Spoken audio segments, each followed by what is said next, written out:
we need to understand as parents is, why do kids want to play these games and why it's important for us to play with them. I want to make this easier for you to interact with your kids and make sure that your kids are safe and maybe get something fun and positive out of the interaction for yourself. Have you ever been in a conversation or worked with somebody that's so self-absorbed that they just can't be quiet long enough for anybody else to get a word in edgewise? Those things are painful engagements for us to get through, and sometimes it can feel like that for our kids too, because we just don't let them ever lead how we play. As much as we deny, our kids become their own people pretty early.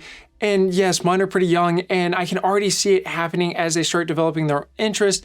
And while these sometimes coincide with each other and they still kind of follow what I do and what Mrs. Ridir does, the little ones still want to follow what we do. But as they start turning into teenagers, it seems like all they want to do is the exact opposite. So how do we handle this as they start developing interest in things that we don't know, we don't like, don't think it's necessarily good for them? A lot of parents don't want their kids to be sedentary because they're told that they always have to be active. And I mean, I remember getting kicked out of the house to go do things outside all the time. And sometimes I would just go lay down on the grass outside and try and take a nap because I was tired. But that's not always the right answer. Sometimes it's good for them to do what's called child-directed play. And we just sit there and we're interested at parties in what they're doing. I never would have thought about this before I had kids. I never would have thought like, hey, I need to let them lead and say this is what they want to do, especially with topics that I'm not familiar with. I want to caveat that with the fact that we have to go through and do some research and make sure that's safe. I mean, this would be like a kid coming home with a mature rated game at 9 years old and saying, oh yeah, it's perfectly safe for me to play. No, that's not how this works, bub. You're not playing the M-rated game right now. Just like I'm not going to let you go through and play with a chainsaw at 9 years old. You're just not going to do it. There's going to be safety, there's going to be supervision, and there's going to be an assessment of what you can and can't use at this age. But that just illustrates the fact that being a parent sometimes has really easy and obvious choices, and sometimes the choices that we have to make aren't that easy or obvious. I personally never got a user manual for being a parent. It was just kind of like, hey, you did a thing, here's your consequence. And it's one of the best consequences of my life, but I'm still sitting here trying to figure out what I'm supposed to be doing. I don't know if anybody actually has all the answers. I hope not, because that just makes me feel bad. But as our kids start going through and changing who they like, what they like to eat, what they like to wear, what toys they like to play with, what games they want to play, what things they want to watch, what activities, what they want to do, it can become kind of daunting because by the time that we figure out what they're doing, they're already changing again, and it just becomes this big, never-ending cycle.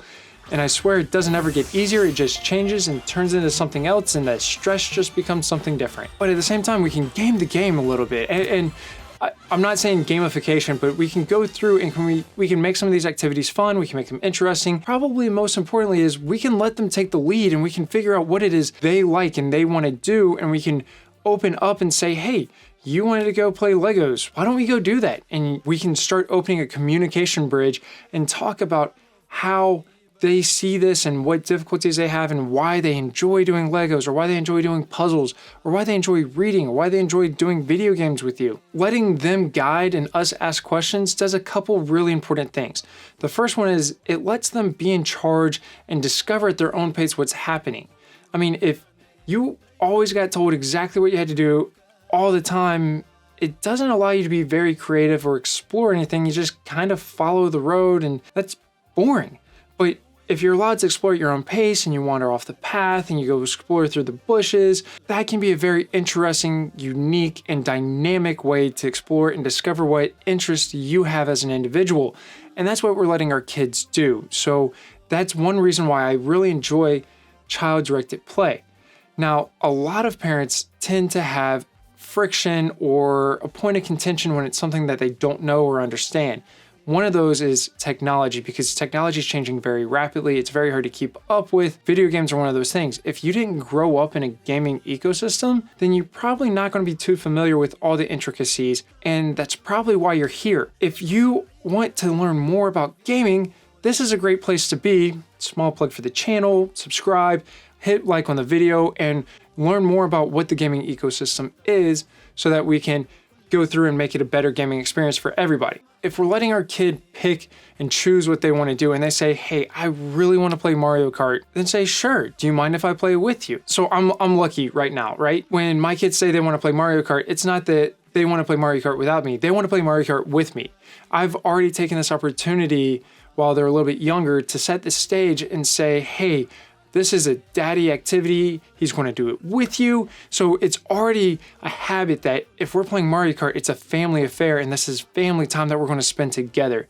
But they get to choose what it is. They get to choose the map or the race course, their own unique car within Mario Kart. They get to pick their driver. It's a lot of fun for them to get to explore, and we'll race, and I'll try and teach them how to do the races. But half the time they just want to drive off the race course and see what happens when they drive off the race course. And that is child-directed play, them choosing their own adventure within this set guidelines.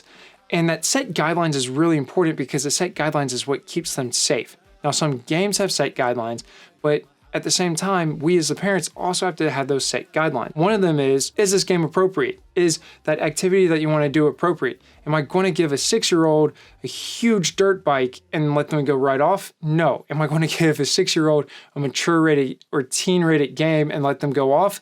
No. I want to sit there and make sure that the game's appropriate through the PEGI system for the UK and Europe, or the ESRB for America, and it works really well because it gives you the basic outline and why that game is rated the way it is. If you want more on the PEGI or the ESRB system, we'll have a video for that out pretty quick. But I think one of the major things that we need to understand as parents is why do kids want to play these games and why it's important for us to play with. I have a whole nother video that kind of explains why games are so much fun, and in short, it's because they're engineered, but I'll link that video down in the description. But to be honest, gaming is one of those things that most kids are probably going to show interest in because it's very prevalent. A lot of families have PlayStations or Xboxes, Nintendos, mobile devices that the kids are on, or even their personal computers for the family are able to play these games.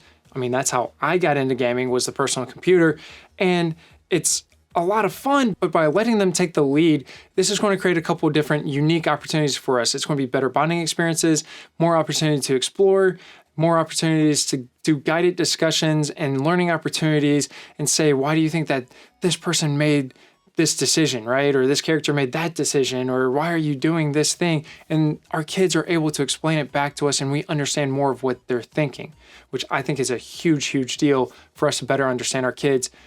And what this also does is it shows our kids that we have an interest in them and what they want to do, making this a positive experience that they're going to want to continue to do with us because it is a positive reinforcement for the relationship and shows that we care about them and their interests.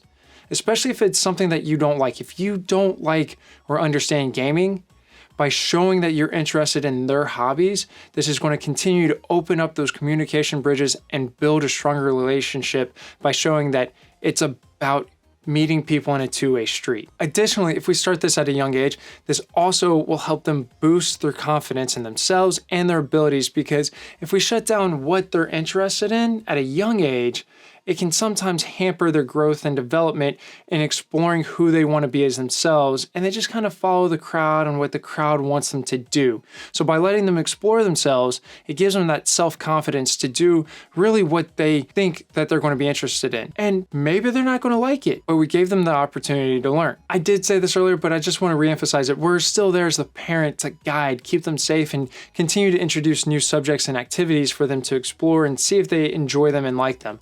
Not let them get into a rut. And last but not least, we also need to be able to provide them with the time to be independent, be bored, go through and do creative thinking instead of following something else. I mean, games can have a lot of benefits for the person that's playing them, but at the same time, independent play, being bored, going outside, riding bikes, being active, all these things are very good things. So no one tool is for everybody, and no one tool is one size fits all. This has been Wes from Ridir Gaming.